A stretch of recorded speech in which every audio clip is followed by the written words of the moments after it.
नमस्कार बच्चों। आज हम सब पढ़ेंगे कक्षा 8 की संस्कृत रुचिरा भाग 3 का चौथा पाठ। सदैव पुरतो निधेहि चरणम। सदैव यानी हमेशा, पुरतो यानी पुरतः आगे, निधेहि मतलब रखो बढ़ाओ, चरणम यानी कदम अपने पैर। सदा आगे कदम बढ़ाओ, हमेशा आगे कदम बढ़ाओ। श्रीधर भास्कर वर्डेकर द्वारा विरचित प्रस्तुत गीत में चुनौतियों को स्वीकार करते हुए आगे बढ़ने का आह्वान किया गया है। इसके प्रणेता राष्ट्रवादी कवि हैं और इस गीत के द्वारा उन्होंने जागरण तथा कर्मठता का संदेश दिया है। तो चलिए पढ़ते पाठ। सदैव पुरतो निधेहि चरणम यानी सदा आगे कदम बढ़ाओ। पहले हम इस पाठ का गायन कर लेते हैं। चल चल पुरतो निधेहि चरणम, सदैव पुरतो निधेहि चरणम। गिरिशिखरे ननु निज निकेतनम, विनैव यानं नगारोहणं। वलं स्वकीयं भवति साधनं, सदैव पुरतो निधेहि चरणं। सदैव पुरतो निधेहि चरणम्। पथि पाषाणः विषमः प्रखरः, हिंसाः पशवः परितो घोरः। सुदुष्करं खलु यद्यपि गमनं, सदैव पुरतो निधेहि चरणं। सदैव पुरतो निधेहि चरणं। जहीहि भीतिं भज भज शक्तिं, विधेहि राष्ट्रे तथानुरक्तिं। कुरु कुरु सततं ध्येयस्मरणं, सदैव पुरतो निधेहि चरणं। सदैव पुरतो निधेहि चरणं। अब हम इस पाठ का अर्थ समझते चलते हैं, एक एक लाइन पढ़ के। चल चल पुरतो निधेहि चरणम। चल चल यानी चलो चलो। पुरतो मतलब आगे, पुरतः यानी आगे, निधेहि मतलब रखो बढ़ाओ, चरणम यानी चरण पैर, कदम। तो चलो चलो आगे कदम बढ़ाओ, चलो चलो आगे कदम बढ़ाओ। सदैव पुरतो निधेहि चरणम। सदैव मतलब हमेशा, सदा, सदा आगे कदम बढ़ाओ, सदा आगे कदम बढ़ाओ। गिर शिखरे ननु निज निकेतनम। गिर शिखरे यानी पर्वत के शिखर पर है क्या, निज निकेतनम। निज निकेतनम मतलब अपना घर।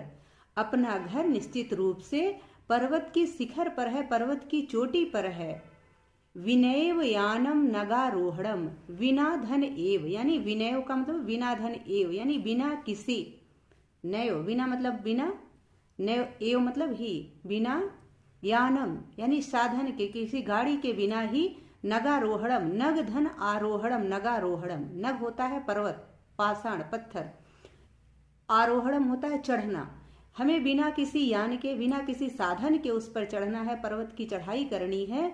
तो वलम स्वकीयम भवति साधनम। ऐसे में हमारा बल ही, स्वकीयम यानी अपना, बलम यानी बल, भवति मतलब होता है, साधनम यानी साधन। ऐसे में अपना बल ही साधन होता है, अपना बल ही साधन होता है। सदैव पुरतो निधेहि चरणम। सदा आगे कदम बढ़ाओ। पथि पाषाणाः विषमा प्रखरा, हिंसाः पशवः परितो घोरा। पथि मतलब रास्ते में, पाषाणा यानी पत्थर, विषमः यानी असामान्य, प्रखरा यानी नुकीले। रास्ते में नुकीले और असामान्य पत्थर भी रहेंगे। और हिंसा पशवः परितो घोरा। हिंसक और घोरा यानी होता है, हिंसक मतलब हिंसा यानी हिंसक, घोरा मतलब भयंकर। परितो मतलब चारों तरफ से घेरे रहेंगे, पशव यानी पशु। आपको रास्ते में भयंकर और हिंसक पशु भी मिलेंगे, वो भी आपको घेरे रहेंगे चारों तरफ से। सुदुष्करम खलु यद्यपि गमनम। सुदुष्करम यानी आपकी यात्रा अत्यंत कठिनता पूर्वक होगी। निश्चित रूप से आपकी यात्रा कठिन होगी। यद्यपि गमनम निश्चित रूप से, यद्यपि जाना जो है वो निश्चित रूप से थोड़ा कठिन होगा, परंतु सदैव पुरतो निधेहि चरणम। सदा आगे कदम बढ़ाओ। जीहि भीतिम, जही ही भीतिम, भज भज शक्तिम। जही ही मतलब होता है छोड़ दो, त्याग दो। भीतिम यानी डर को। भज भज शक्तिम, भजो अपनी शक्ति को, अपनी शक्ति को भजो भजो, अर्थात अपनी शक्ति को याद करो कि आप कितने बलशाली हो, आप कितने शक्तिशाली हो, आप कर सकते हो, इसका ध्यान करो। और विधेहि राष्ट्रे तथा अनुरक्तिम, तथा और अपने राष्ट्र के प्रति, अपने राष्ट्र के प्रति विधेहि अनुरक्तिम, अपने राष्ट्र के प्रति प्रेम रखो, अपने राष्ट्र से प्रेम करो। विधेहि मतलब होता है करो, अनुरक्तिम यानी प्रेम स्नेह, अपने राष्ट्र से प्रेम करो। और कुरु कुरु सततम ध्येय स्मरणम, और निरंतर, सततम यानी निरंतर, लगातार अपने ध्येय का, अपने लक्ष्य का, ध्येय मतलब होता है लक्ष्य का, स्मरण कुरु कुरु करते रहो, और अपने लक्ष्य का स्मरण करते रहो। सदैव पूर्तो निधेहि चरणम, सदा आगे कदम बढ़ाओ, सदा आगे कदम बढ़ाओ। इसका पूरा अर्थ है चलो चलो आगे कदम बढ़ाओ, सदा आगे कदम बढ़ाओ। निश्चित रूप से अपना घर पर्वत की शिखर पर है, पर्वत की चोटी पर है, और वहां पर बिना किसी यान के, बिना किसी साधन के ही पर्वत की चढ़ाई करनी है।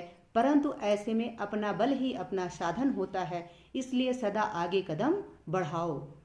रास्ते में आपको विषम, असामान्य और नुकीले पाषाण पत्थर भी मिलेंगे।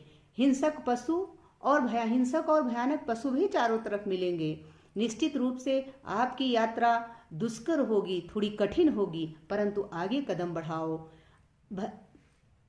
अपने डर को छोड़ो और अपनी शक्ति को याद करो, और अपने राष्ट्र से प्रेम करो। अपने राष्ट्र में प्रेम रखते हुए अपनी शक्ति का ध्यान करो, और हमेशा अपने ध्येय का, अपने लक्ष्य का स्मरण करते रहो। अपने लक्ष्य को याद करके आगे कदम बढ़ाओ, सदा आगे कदम बढ़ाओ।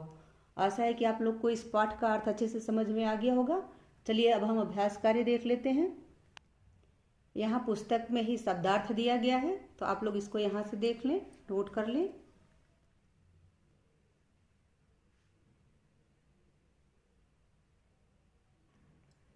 इसका पहला प्रश्न है, पाठे दत्तम गीतम सस्वरम गायत। पाठ में दिए गए गीत को सस्वर गायन कीजिए। इसका तो मैं कर चुकी हूँ, आप लोग भी कर लीजिए। और दूसरा प्रश्न है, अधोलिखिता नाम प्रश्ना नाम उत्तराण एक पदेन लिखत। नीचे लिखे गए प्रश्नों के उत्तर एक पद में लिखिए। यहाँ मैंने उत्तर लिख दिया है, आप लोग इसको यहाँ से नोट कर लें।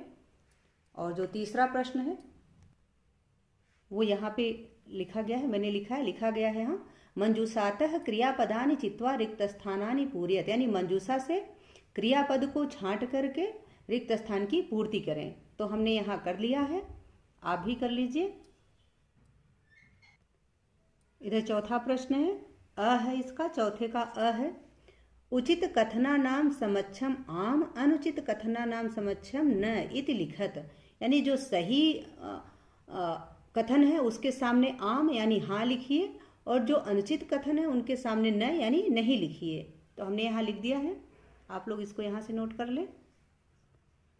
और चौथा जो है इसका आ वाला जो है वो हम अभी देखते हैं। इसमें वाक्य रचना या अर्थ भेदम स्पष्टीकुरुत, यानी वाक्य रचना के आधार पर अर्थ भेद को स्पष्ट कीजिए। तो इसका अर्थ स्पष्ट किया जा रहा है, मैंने यहाँ पे कर रखा है अलग अलग, तो आप लोग इसको यहाँ से देख लें।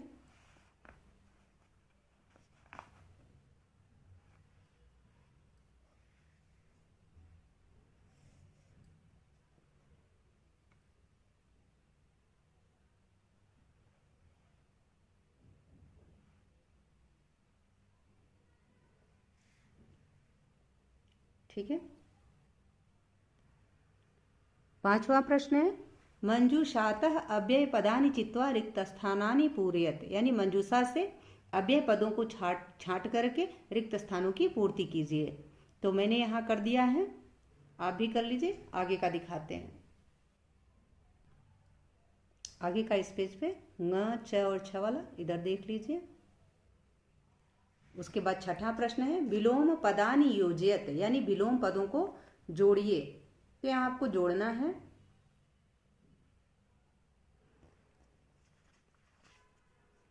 मैंने जोड़ दिया है, तो आप लोग देख लीजिए। जैसे पूर्वतः का पृष्ठतः, स्वकीयम का परकीयम, भीति का साहसः, अनुरक्ति का विरक्ति, गमनम का